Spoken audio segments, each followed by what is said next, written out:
Darling 3D Deepavali electronics mobiles and ஃபர்னிச்சர்களுக்கு super deals. இந்த நிகழ்வில் நம்மோட ஒரு சிறப்பு விருந்து இணைய இருக்காங்க. நிறைய செலவுகள் சார்ந்து பேசிகிட்டு இருக்கோம், சேமிக்கவே முடியலைன்னு சொல்லி புகார்கள் பேசிகிட்டு இருக்கோம். இந்த நிகழ்வில் தன்னோட கருத்தை பகிர்ந்து கொள்ள நம்மோட மிக முக்கியமான சிறப்பு விருந்தினர் இணைய இருக்கார். All India consumer electronics home appliances traders அசோசியேஷனுடைய பிரசிடென்ட் மற்றும் தமிழகம் எங்கும் 165க்கும் மேற்பட்ட கடைகள் கொண்ட டார்லிங் டிஜிட்டல் வேர்ல்டுடைய டைரக்டர் திரு நவராஜ முருகன் அவர்கள் நம்மோடு இணைகிறார். சார் வணக்கம் சார், ப்ளீஸ் வெல்கம் சார். நிறைய பேர் பேசிகிட்டு இருந்தீங்க, அதாவது எந்த அளவுக்கு தியாகம் பண்ணி வாழ்க்கையில் வந்து சேவ் பண்ணலாம் அப்படின்னு ஒரு பேர் எந்த அளவுக்கு நாங்கள் போகிறோம், to what extent we go to save some money in our lives. இந்த ஏசியை பொறுத்த மட்டும் ஒரு சின்ன உதாரணத்துக்கு நீங்கள் ஒரு 15 வருஷத்துக்கு முன்னாடி ஒரு ஏசி வாங்கியிருந்தீங்கன்னா அது வந்து கிட்டத்தட்ட 2600 அந்த ஏசி இன்றைக்கி யூஸ் பண்ணிங்கன்னா 2600 2700 உங்களுக்கு பவர் பில் வரும் பெர் மந்த். அஃப்கோர்ஸ் ஏசி வாங்குறவங்க வந்து எல்லாம் வருஷம் ஃபுல்லாக யூஸ் பண்ணுறதில்ல. சில பேர் வருஷத்தில் 8 மாதம் யூஸ் பண்ணுவாங்க, ஒரு சில பேர் வருஷத்தில் ஒரு 3 மாதம் மட்டுமே யூஸ் பண்ணிவிட்டு அதை நிப்பாட்டிக்குவாங்க. அதே இன்றைக்கி இருக்கிற 2025 பார்த்தீங்கன்னா கவர்மெண்ட் வந்து இன்றைக்கி கோயிங் ஃபார்வர்ட் லாஸ்ட் ஃபியூ இயர்ஸாக ஒரு அப்ளையன்சஸ்லையும் வந்து they are insisting on BEE star rating. அந்த ஸ்டார் ரேட்டிங் இல்லாமல் சாதாரணமாக இன்றைக்கி ஒரு ஃப்ரிட்ஜையோ வாஷிங் மிஷினையோ இல்லை ஏர் கண்டிஷனையோ இன்றைக்கி எந்த நிறுவனமும் மார்க்கெட்டுக்கு அறிமுகப்படுத்தவே முடியாது. 10 வருஷத்துக்கு முன்னாடி ஒரு 1.5 டன் ஏசி வாங்கினீங்கன்னா அது வந்து நான் ஸ்டார் ரேட்டட் இருக்கும், ஃபிக்ஸ் ஸ்பீட் ஏசின்னு சொல்லுவோம். அதுக்கு 1400 வாட்ஸ் பவர். இன்றைக்கி இருக்கிற ஏசி எடுத்துக்கிறது வந்து ஒரு 825 வாட்ஸ் பவர்லேருந்து 1200 வாட்ஸ், மேக்ஸிமே 1200, ரஃப்லி ஒரு 1000 அதுதான். So almost 40% 50% down. அதுலேயும் வந்து இன்றைக்கி நிறைய நம்ம கண்ட்ரோல் பண்ண முடியும். ஓகே, ஸோ பழைய அப்ளையன்சஸை காட்டிலும் இன்றைக்கி இருக்கக்கூடிய புது அப்ளையன்சஸ் யூஸ் பண்ணும்போது எலக்ட்ரிசிட்டி பில் வந்து கணிசமாக கம்மியாக இருக்க வாய்ப்பு இருக்குது. அதுக்கு வந்து நம்ம அந்த அவேர்னஸோடு நம்ம பர்ச்சேஸ் பண்ணணும். உதாரணத்துக்கு இப்போ டார்லிங் ஒரு 160+ ஷோரூம்ஸ் வந்து தமிழ்நாடு முழுக்க இருக்குது. இப்போ இங்கே இருக்கவங்களுமே கூட இந்த சேமிக்கிறத பற்றி பேசிகிட்டு இருக்கப்போ சில பேருக்கு வந்து இந்த நான் ஏசி ஆஃப் பண்ணி வச்சுப்பேன், யூஸ் பண்ண மாட்டேன், 24 வச்சுப்பேன் அப்படின்லாம் சொல்கிறாங்க. அப்படி பல்வேறு சந்தேகங்களும் கேள்விகளும் அவங்ககிட்ட இருக்குது. ஏன்னா இப்போ 24 வச்சு ஏசி போட்டால் கரண்ட் போவாதுன்னு அவங்க சில பேர் நம்புகிறாங்க. சில பேர் அப்படிலாம் இல்லை, ஆன் பண்ணி வச்சுட்டு ஆஃப் பண்ணால் போதும்னு நினைக்கிறாங்க. அந்த கேள்விகளோட கேட்டு போனால் பெட்டராக இருக்கும்னு நினைக்கிறேன். நீங்கள் ஓப்பனாக இருக்குல்ல சார், பேரலாமா? Fine, okay okay. இப்போ நீங்கள் வந்து சேமிக்க முடியலை, நான் மாத வருமானம் சம்பாதிக்கிறேன், அதனால் சேமிக்க முடியலைன்னு தரப்பில் இருக்கிறீங்க. அதில் ஒரு வீட்டு உபயோக பொருட்களில் இது எனக்கு கரண்ட் அதிகமாக கன்சியூம் பண்ணுதுங்க போல் எனக்கு தோணுது, இதனால் எனக்கு அதிகமாக கரண்ட் பில் வருது நீங்கள் நினச்சிருக்கலாம். அப்படி எதனா உங்களுக்கு கேள்வி இருந்ததுன்னா நீங்கள் வந்து திரு முருகன் சார்கிட்ட கேட்கலாம். அவர் வந்து ஒரு 30 இயர்ஸ் மேலே எக்ஸ்பீரியன்ஸ் இருக்கனால இப்போ கரண்ட் கன்சப்ஷன் பற்றி ஒரு ப்ராடக்ட் எவ்வளோ கன்சப்ஷன் ஆகும் வரைக்கும் ஒரு டீட்டெயிலான ஒரு எக்ஸ்ப்ளனேஷன் அவர்கிட்ட இருக்குது. ஓகே, இப்போ ஏசி பார்த்தேன். ஏசி பார்க்கும்போது என்னென்னா ஃபஸ்ட்டு ஒரு 3 ஸ்டார் டைக்கின் ஏசி பார்க்கும்போது 39,000 ரூபாய். அதுவே நான் ஒரு 5 ஸ்டார் ஏசி போகும்போது 42,500 ரூபாய். அதாவது எனக்கு 5,500 ரூபாய் டிஃப்ரென்ஸ் வந்துச்சு.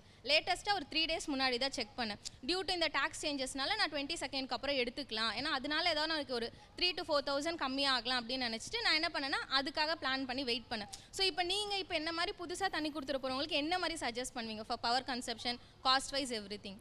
ஓகே, லாங் டேர்மில் யோசிக்கிறாங்க. அதாவது நீங்கள் அந்த 5,500 பார்த்தீங்க, 5,500 ப்ரைஸ் டிஃப்ரென்ஸ்னு பார்த்தீங்க. ஆனால் அதே சமயத்தில் அந்த 5 ஸ்டார் ஏசினால் ஒரு வருஷத்துக்கு எவ்வளோ பவர் சேவ் ஆகுது, நம்ம இந்த 5,500 இன்வெஸ்ட்மெண்ட் எடுக்கிறதுக்கு நமக்கு எத்தனை வருஷம் ஆகும், 1 வருஷம் 2 வருஷம் எடுத்துகிறோமா அப்படின்னு பார்த்தீங்கன்னா ஒரு ஏசி வந்து கிட்டத்தட்ட 10 வருஷம் நம்ம யூஸ் பண்ணுறோம். ப்ராக்டிக்கலாக நம்ம வந்து 10 வருஷம் இல்லை, இந்தியாவில் பொறுத்த மட்டும் அது ரிப்பேர் ஆகிற வரைக்கும் நம்ம யூஸ் பண்ணுவோம். 10 இல்லை, சில பேர் 15 வருஷம் கூட யூஸ் பண்ணிகிட்டு இருப்பாங்க.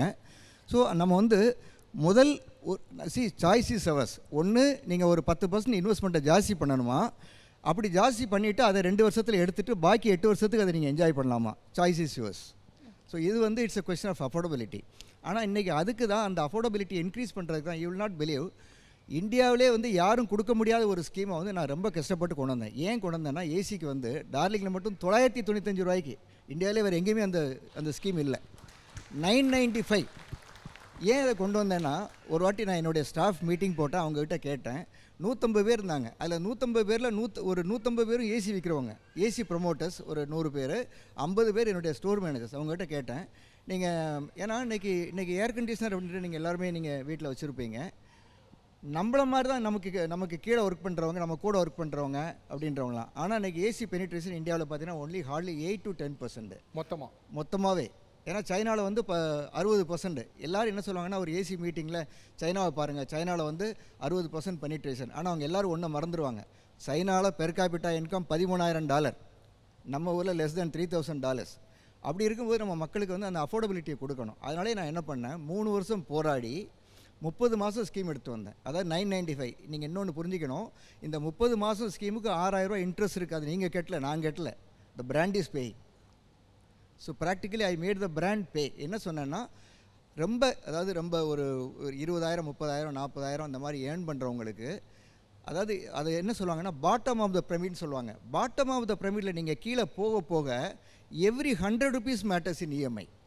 அவங்களுக்கு வந்து அந்த அஃபோர்டபிலிட்டி இருக்காது. நான் வந்து என்னோடய ஸ்டாஃப்கிட்ட கேட்கேன், இந்த மாதிரி நீங்கள் ஒரு யாரெல்லாமா வீட்டில் ஏசி போடலை உண்மையை சொல்லுங்கன்னு சொல்லும்போது அவங்க சொன்னாங்க ஒரு 30-40 பேர் போட்டிருந்தாங்க. 100 பேருக்கு மேலே போடலை. இந்த 100 பேரும் யாருன்னா வருஷம் பூரா ஏசி விற்கிறவங்க, உங்களுக்கு விற்கிறாங்க அவங்க, ஆனால் அவங்க வீட்டில் ஏசி இல்லை. என்னென்னா அவங்க சொன்னது, சார் எங்களுக்கு வந்து மாதம் 2000 ரூபா இஎம்ஐன்னு ரொம்ப கஷ்டங்க, 2வது இபி பில் வேறு இருக்குது, எனக்கு எவ்வளோ பிரச்சனை 100 பிரச்சனை இருக்குங்க. So every 100 rupees matters. நாங்கள் தென் ஐ அண்டர்ஸ்டுட் த சீரியஸ்னஸ். அப்போ நான் கேட்டேன், சப்போஸ் 995க்கு ஒரு 1000 ரூபாய்க்குள்ளே உங்களுக்கு இஎம்ஐ எடுத்து வந்தால் யார் போனால் வாங்குவீங்கன்னு கேட்டேன். அது கூட அவங்க சொன்னது யாருன்னு சொன்னால் 100ல் ஒரு 20 பேர் தான் கை தூக்குனாங்க. அவங்க போட்டாங்க, அட்லீஸ்ட் ஒரு 10 பேர் அதில் வந்து வாங்கினாங்க. ஏன்னா இமேஜின் பக்கா சம்மர் சீசனில் ஒரு 40-45 டிகிரி இல்லை 40 டிகிரிக்கு மேலே வெயில் போகும்போது பணக்காரனா ஏழையோ ஒரு 2வது மாடியிலையோ முதல் மாடியிலையோ ஒரு டெரஸில் அதுக்கு மேலே எதுவுமே இல்லை, 2வது மாடியில் மாட்டிகிட்டு இருக்கிறாங்க, இல்லை ஃபஸ்ட் ஃப்ளோரில் மாட்டிகிட்டு இருக்கிறாங்க, மேலே எதுவுமே இல்லை அப்படின்னா அவங்க வீட்டில் ஒரு கை குழந்தை இருந்தால் எந்த சுச்சுவேஷனில் அவங்க வாழ்க்கை இருக்கும்? It will be absolutely horrible, unlivable. no one can imagine. that pain is there for everybody. நமக்குமே இருக்குது.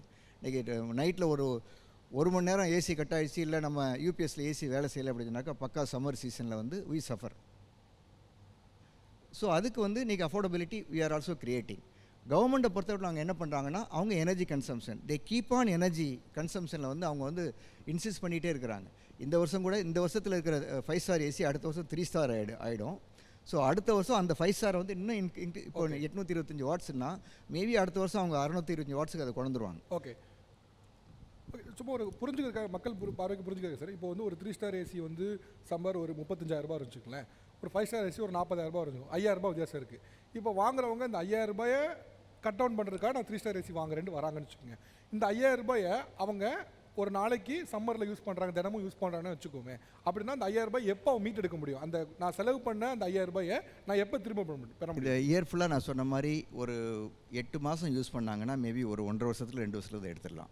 1.5 வருஷத்தில் அந்த 5,000 திருப்பி எடுத்துடலாம். அதே சமயத்தில் நான் வந்து ஒரு சம்மருக்கு மட்டும் ஒரு 1 மணி நேரம் தான் போடுவேன், அதுக்கப்புறம் ஃபேனை போட்டுக்குவேன் அப்படின்றவங்களுக்கு வந்து 5 ஸ்டார் ஏசி தேவையில்லை. அவங்க 3 ஸ்டார் ஏசியை வாங்கிக்கலாம். ஏன்னா யூஸ் பண்ண போகிறதே 2-3 மாதம். அந்த 2-3 மாதமும் சம்மரில் நைட்டில் அந்த டெம்பரேச்சரை, ரூம் டெம்பரேச்சரை குறைக்கிற வரைக்கும் பண்ணிவிட்டு, அவங்க சொன்னாங்க இல்லையா 24 டிகிரி வச்சு வந்த உடனே ப்ராக்டிக்கலி இன்றைக்கி கவர்மெண்ட்டே என்ன பண்ணிட்டாங்கன்னா மேண்டேட்ரி ஆக்கிட்டாங்க. அதாவது இன்றைக்கி வர ஏசியெலாம் நீங்கள் ஆன் பண்ணோடனே அது 24 தான் காமிக்கும். ஏன்னா 24 is most comfortable for all of us. அது கீழே தேவையில்லை. ஆனால் சில பேர் என்ன பண்ணிக்குவாங்கன்னா அந்த 24ன்றது 20-18ன்னு வச்சுட்டு நல்ல திக்கு கம்பளியை தலைகீழ bottom to top to bottom அப்படி போத்திண்டு அப்படி பழகிட்டாங்க சில பேர். which is not required, but அது அவங்களுடைய லைஃப் ஸ்டைல். நம்ம we cannot find இது ரைட்டாக தப்பான்னு சொல்கிறதுக்கு இல்லை. But most comfortable is 24. Okay.